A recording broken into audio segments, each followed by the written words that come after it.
कैसे हैं आप सब। मैं सौरभ खत्री स्वागत करता हूं आप सबका मेरे YouTube चैनल खत्रीज गुरुकुल पर। और आज का जो हमारा लेक्चर है वो मैथमेटिक्स का रहेगा। और आज हम लोग यहाँ पे जो हमारा चैप्टर चल रहा था मैथमेटिक्स में जो कि ट्रायंगल्स था उसको आगे कंटिन्यू करने वाले हैं। और टॉपिक देख करके आप लोगों को समझ में आ ही गया होगा कि आज हम लोग बात करने वाले इस वीडियो में थेल्स थ्योरम की, जो कि काफी इंपॉर्टेंट थ्योरम है क्लास 10 के लिए। ठीक है, काफी इंपॉर्टेंट थ्योरम है और ट्रायंगल पे बेस्ड ये थ्योरम है और इस चैप्टर का पहला थ्योरम है। तो चलिए बिना किसी देरी के हम इसके स्टेटमेंट के बारे में देखते हैं, क्या बोलता है ये थेल्स थ्योरम, और फिर उसको प्रूव भी करेंगे। ये नहीं कि हमने केवल कह दिया, ठीक है, ये नहीं कि हमने केवल कह दिया, हम लोग उसको प्रूव भी करेंगे कि हाँ जो थेल्स थ्योरम का स्टेटमेंट कहा जा रहा है वो सही है। तो चलिए सबसे पहले इसके स्टेटमेंट के बारे में बात कर ले। तो इसका स्टेटमेंट कुछ ऐसा है कि if a line is drawn parallel to one side of a triangle to intersect the other two sides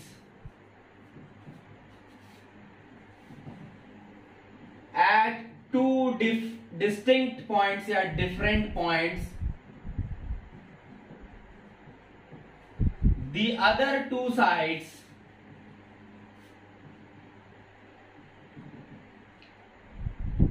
are divided into the same ratio.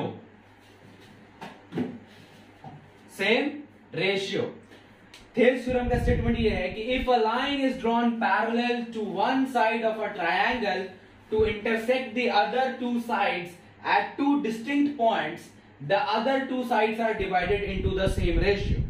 कहने का मतलब क्या है, स्टेटमेंट क्या कहना चाह रहा है कि अगर if we have a triangle,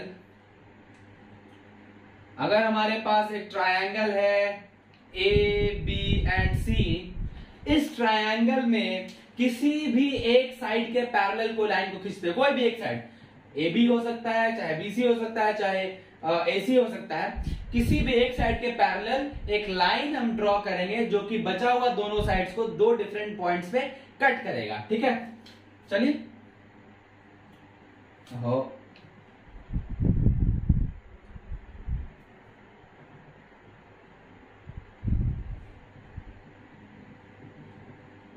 EF, तो ये लाइन EF जो है ये पैरेलल है BC के। तो अगर ऐसा कुछ है तो ये जो लाइन EF है जो कि AB को पॉइंट E पर और AC को पॉइंट F पर कट कर रहा है, ये दोनों साइड्स को इक्वल रेशियो में डिवाइड करेगा। मतलब AE अपॉन EB जो होगा वही होगा AF upon FC, AE upon EB जो होगा वही होगा AF अपॉन FC।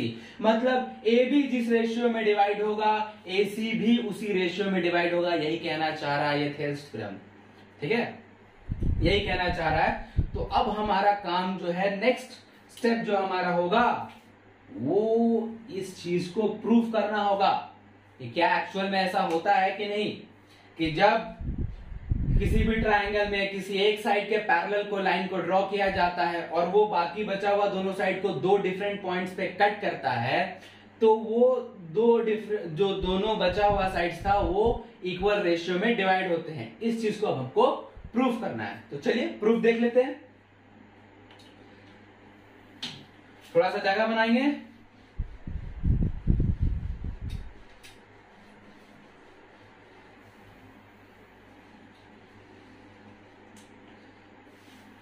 चलिए देखते हैं। देखिए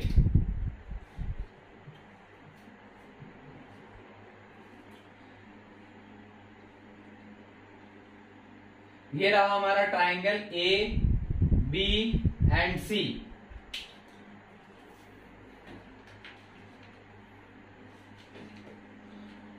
ये रहा वो पैरेलल लाइन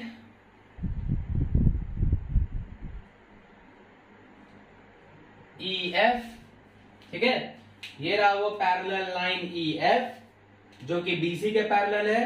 तो ये चीज को हम लिख लेते हैं। गिवन क्या क्या है कि in triangle ABC EF is parallel to BC, ये चीज गिवन है। प्रूफ क्या करना है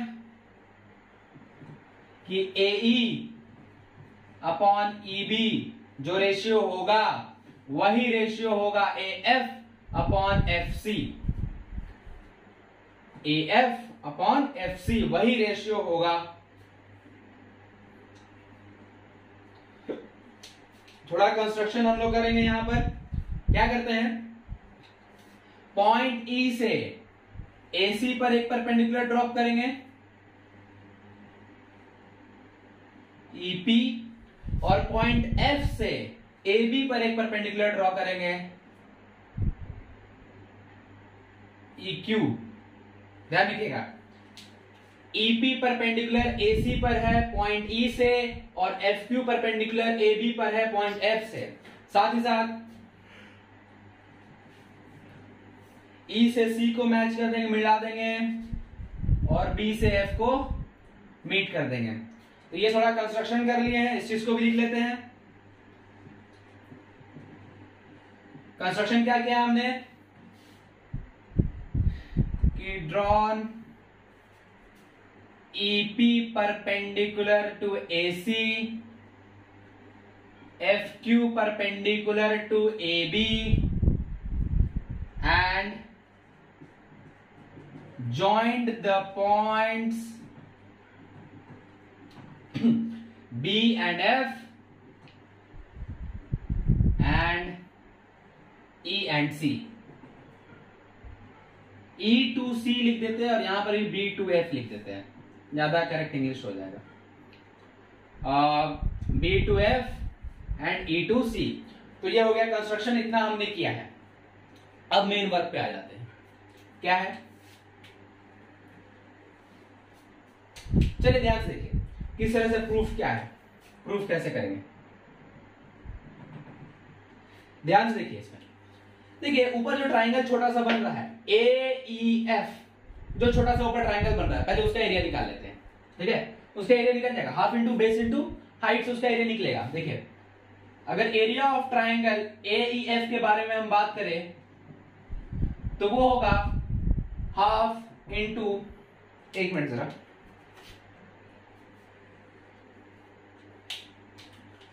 half into base to EF, नहीं सॉरी, बेस टू उस वाले साइड को कंसीडर करेंगे जिस पर परपेंडिकुलर है।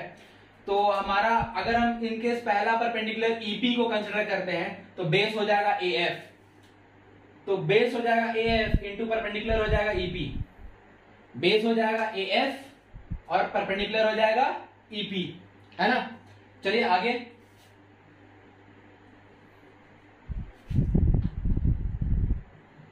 एरिया ऑफ ट्राइंगल EFC निकालते हैं।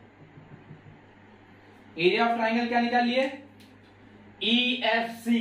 ठीक है, इसका क्या होगा, इसका भी half into base into height होगा। बट एक बात ध्यान रखिए, यहां पर एक बात ध्यान से देखिए कि जो EFC है वो कुछ इस तरह का ट्राइंगल बन रहा है। ठीक है, ऑब्ट्यूज एंगल ट्राइंगल है ये, ऑब्ट्यूज एंगल ट्राइंगल बन रहा है। ठीक है, तो ट्राइंगल के अंदर इसका परपेंडिकुलर ड्रॉ नहीं कर सकते हम लोग, यहां से परपेंडिकुलर ड्रॉ करेंगे और ये ट्राइंगल के बाहर होगा। ठीक है, ट्राइंगल के बाहर होगा। तो अगर हम EFC के परपेंडिकुलर के बारे में बात करें तो वो EP होगा और इसका बेस FC होगा। ठीक है, EP जो है वो FC पर परपेंडिकुलर है, FC को हम आगे जो P पॉइंट तक एक्सटेंड किए हैं उसी पर परपेंडिकुलर है, इसलिए EP बेस होगा, और सॉरी EP परपेंडिकुलर होगा और FC बेस होगा। ठीक है, इस चीज को ध्यान रखिएगा इस बात को कि FC जो है वो बेस है और EP परपेंडिकुलर है। तो ये हो गया ट्राइंगल AEF और EFC का एरिया। ठीक है, अब ना कुछ ऐसा करते हैं कि दोनों के एरियाज का रेशियो ले लेते हैं कि area of triangle AEF upon area of triangle EFC, इन दोनों के एरिया का रेशियो अगर हम यहां से निकालते हैं तो ध्यान से देखिए, ये AEF के लिए तो half into AF into EP है अपॉन EFC के लिए half into FC upon EP है। है ना ये चीज है। यहाँ देखिए ये हाफ हाफ कैंसिल हो गया, ये ईपी ईपी कैंसिल हो गया, तो in short area of triangle A E F upon area of triangle E F C, वो क्या निकल गया, A F upon F C, A F upon F C. इसको इक्वेशन 1 कंसिडर कर लेते हैं, इक्वेशन 1 कंसिडर कर लेते हैं। अब ध्यान से देखिए, ये आधा काम हमारा लगभग हुआ है, अभी और आधा काम बाकी है ना। अब देखिए हमने शुरुआत में एईएफ का एरिया निकाला, ट्राइंगल एईएफ का एरिया निकाला, तो हमने एएफ को बेस और ईपी को परपेंडिकुलर कंसीडर किया था। मतलब ये जो ईपी था इसको परपेंडिकुलर और ये जो एएफ था इसको बेस कंसीडर किया था हमने। लेकिन एक और बात देखिए कि इस ट्राइंगल में एक और परपेंडिकुलर है एफ क्यू, जो कि पॉइंट एफ से जा रहा है, और वो परपेंडिकुलर है साइड ए बी पर, दैट इज एई पर। ठीक है, तो वहां से भी इसका एरिया निकल सकता है, जो कि half into F Q into A B के इक्वल, एई के इक्वल होगा। ठीक है, half into F Q into AE के इक्वल होगा। उसको हम लिखेंगे now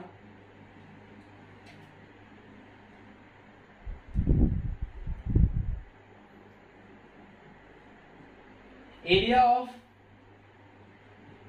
triangle A B E, इस बार ये होगा half into F Q upon AE, F Q upon AE, sorry F Q upon नहीं, F Q into AE, sorry. And इसके नीचे जो ट्राइंगल बन रहा है ई एफ बी या बी ई एफ, ट्राइंगल बीईएफ, ये जो ट्राइंगल बन रहा है, जो दूसरा ऑब्ट्यूज एंगल ट्राइंगल है, उसका भी एरिया अगर हम लिखना चाहें तो फिर से वही बात, तो ये हो जाएगा हाफ इंटू, फिर से बेस इंटू परपेंडिकुलर, लेकिन अगेन चूंकि ये ऑब्ट्यूज एंगल ट्राइंगल है तो इसका परपेंडिकुलर जो होगा वो ट्राइंगल से बाहर होगा, और इस केस में ट्राइंगल बीईएफ के लिए जो इसका परपेंडिकुलर होगा वो एफ क्यू ही होगा, एफ क्यू ही होगा। तो इसको एफ क्यू लिख देंगे इनटू जो बेस है वो बीई हो जाएगा, क्योंकि एफ क्यू परपेंडिकुलर किस पे है, बीई साइड पर, जिसको हम पॉइंट क्यू तक एक्सटेंड किए हैं उसी साइड पर है ना, तो उसको लेंगे बेस बीई। हो गया ये चीज। ना अगेन अब इसका आगे रेशियो दे देते हैं फिर से। अब जो ये दोनों एरिया निकला है इसका रेशियो ले लेते हैं।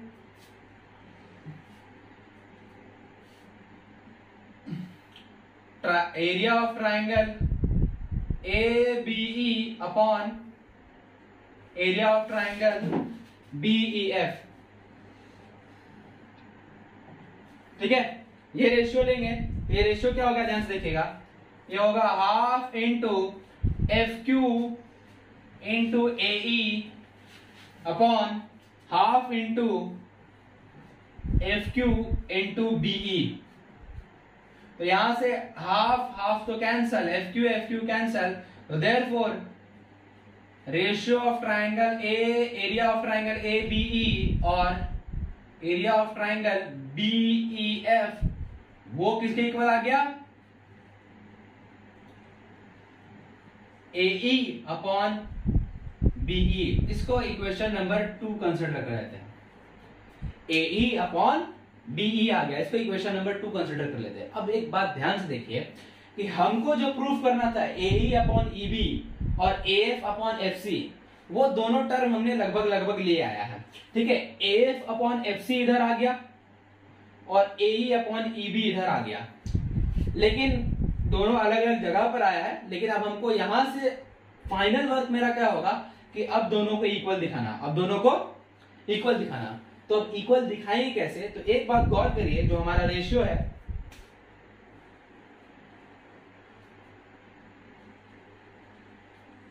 ये दोनों रेशियो है, उसमें ध्यान से देखिए कि दोनों का जो न्यूमरेटर है वो एरिया ऑफ ट्राइंगल ए, अच्छा ए बी ई हमने लिख दिया ना, इधर ए ई एफ होगा, सॉरी यहां शुरुआत से हम लोग गलती करते चल रहे हैं, यहां पर ए ई एफ होगा।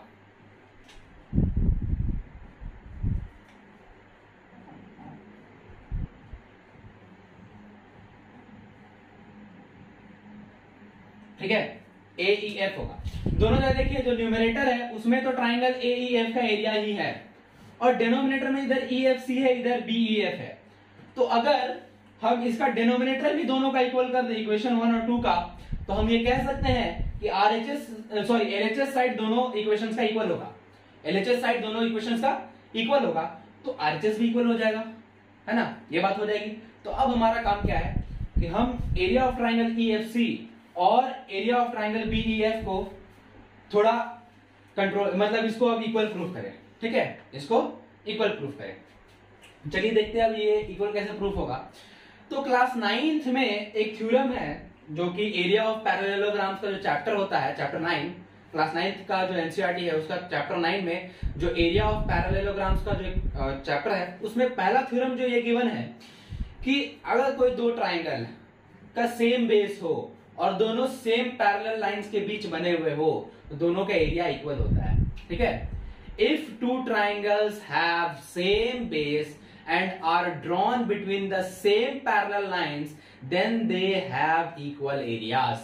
ये चीज वहां पर ये थ्योरम हमने पढ़ा है। और अगर आप ध्यान से गौर से देखिएगा तो जो ट्राइंगल BEF है और जो ट्राइंगल CFE है, ये जो नीचे दोनों जो ऑब्ट्यूज डायगोनल ट्राइंगल बन रहा है, ये दोनों का बेस सेम है EF, और दोनों सेम पैरेलल लाइन EF और BC के बीच बना हुआ है। हमने EF और BC को पैरेलल कंसीडर किया हुआ है, तो EF और BC के बीच दोनों ट्राइंगल बना हुआ है और दोनों का बेस भी सेम है EF, तो दोनों का एरिया भी इक्वल होगा, दोनों का एरिया भी इक्वल होगा। तो मतलब ये एरिया भी इक्वल हो गया। तो अब ऊपर नीचे इसका न्यूमरेटर डिनोमिनेटर इसके न्यूमरेटर डिनोमिनेटर से इक्वल हो गया, तो LHS इक्वल हो गया इधर दोनों इक्वेशन का, तो RHS भी इक्वल हो जाएगा, मतलब ये थ्योरम प्रूव हो जाएगा। तो चलिए उसको अब फाइनल टच दे करके लिख ही लेते हैं, थोड़ा सा जगह बनाते हैं हम लोग, स्टेटमेंट को थोड़ा सा इरेज करते हैं।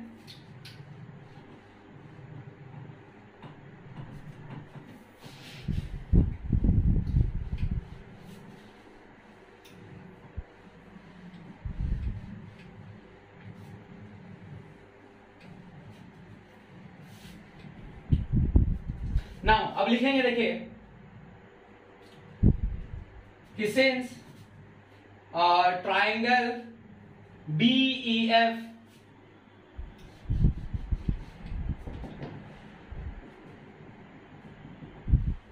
एंड ट्राइंगल CEF या EFC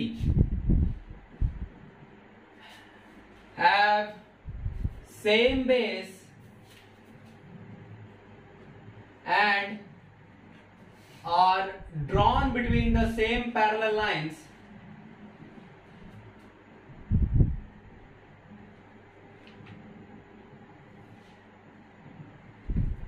therefore area of triangle BEF is equals to area of triangle EFC। इसको इक्वेशन नंबर 3 कंसिडर कर लेते हैं। अब नाउ देखिए, इक्वेशन 1, 2 और 3 के हेल्प से हम ये कह सकते हैं कि AF upon FC is equals to AE upon BE होगा। AF upon FC is equals to AE upon BE होगा। किसके हेल्प से? इक्वेशन 1, इक्वेशन 2 और इक्वेशन 3 के हेल्प से। कैसे? तो इक्वेशन 3 में एरिया ऑफ BEF और एरिया ऑफ EFC को हमने इक्वल दिखाया।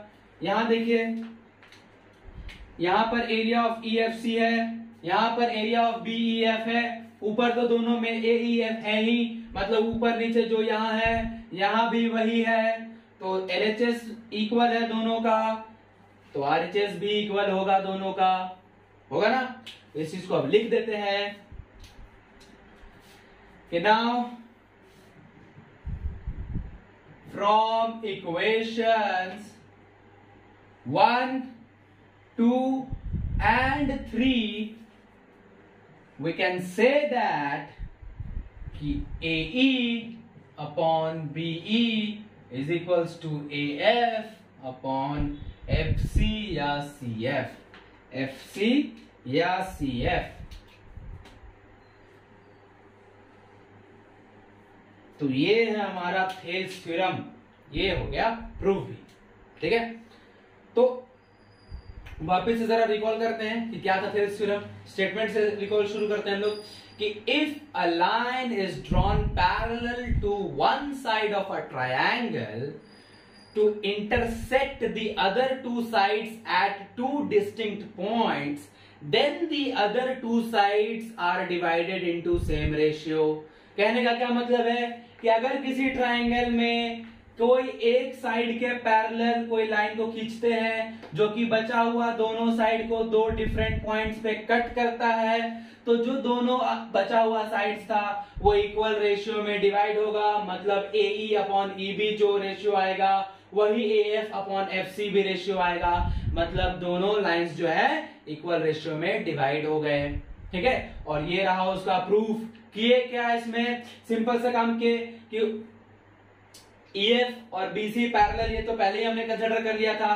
तो चुप, और यहां पर हमने क्या किया, F से AB पर एक परपेंडिकुलर ड्रॉप कर दिया, E से AC पर एक परपेंडिकुलर ड्रॉप कर दिया, E से C को मीट कर दिया, B से F को मीट कर दिया हम लोगों ने। और जो दो ट्रायंगल्स, जो तीन ट्रायंगल्स यहाँ पे हमको दिख रहे हैं, ये ऊपर वाला AEF, ये BEF और ये CFE या EFC, इन तीनों के एरिया के हेल्प से इस तरह से हमने इस थेल्स थ्योरम को प्रूव कर लिया कि हाँ AE अपॉन BE और AF अपॉन FC इक्वल होगा, वो रेशियो इक्वल होगा। तो ये है थेल्स थ्योरम के बारे में। तो अब ये थ्योरम तो हो गया, अब हम लोग इस पे बेस्ड कुछ क्वेश्चंस कर लेते हैं कि हाँ इसका क्वेश्चंस पे कैसे यूज करेंगे। हाँ, लेकिन क्वेश्चंस पे जाने से पहले एक बात और, कि अगर ये बात इस तरह से है तो इसका रिवर्स भी ट्रू है।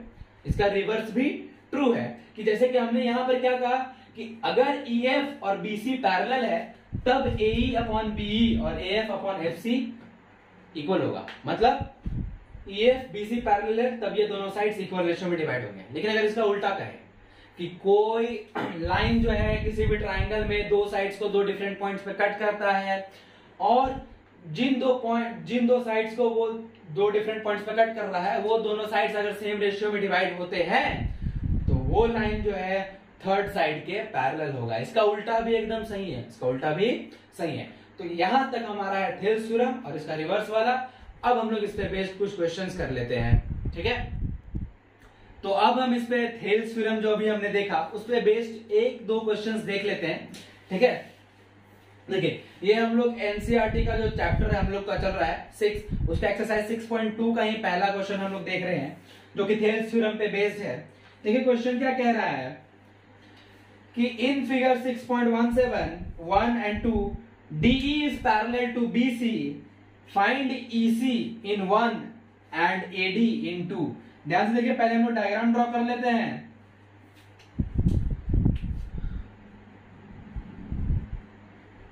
डायग्राम देखिए,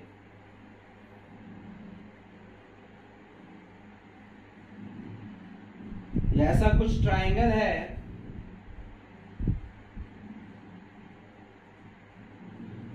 ABC एंड ये दोनों पॉइंट्स है DE। ठीक है, 1.5 एंड 3। ये ऊपर वाला AD है 1.5 सेंटीमीटर, नीचे वाला BD है 3 सेंटीमीटर, ये इधर वाला ऊपर AE है 1 centimetre. We have to find EC। ठीक है, देखिए ये क्वेश्चन बोल रहा है कि अगर DE पैरेलल है BC का तो इस ट्राइंगल में हमको EC को फाइंड करना है। ध्यान से देखिए, थेल्स थ्योरम का एकदम यूज है इसमें। गिवन है ये चीज कि DE is parallel to BC। ठीक है, we have to find EC। ठीक है, और भी लेंथ जो गिवन है। तो अब देखिए, तो अभी अभी हमने थेल्स थ्योरम पढ़ा, उसको जरा रिकॉल करिए कि अगर किसी ट्राइंगल में किसी एक साइड के पैरेलल कोई साइड को ड्रॉ किया जाता है जो कि बचा हुआ दोनों साइड्स को टू डिस्टिंक्ट पॉइंट पे कट कर रहा हो तो वो दोनों साइड सेम रेशियो में डिवाइड होगा। मतलब हियर बाय थेल्स थ्योरम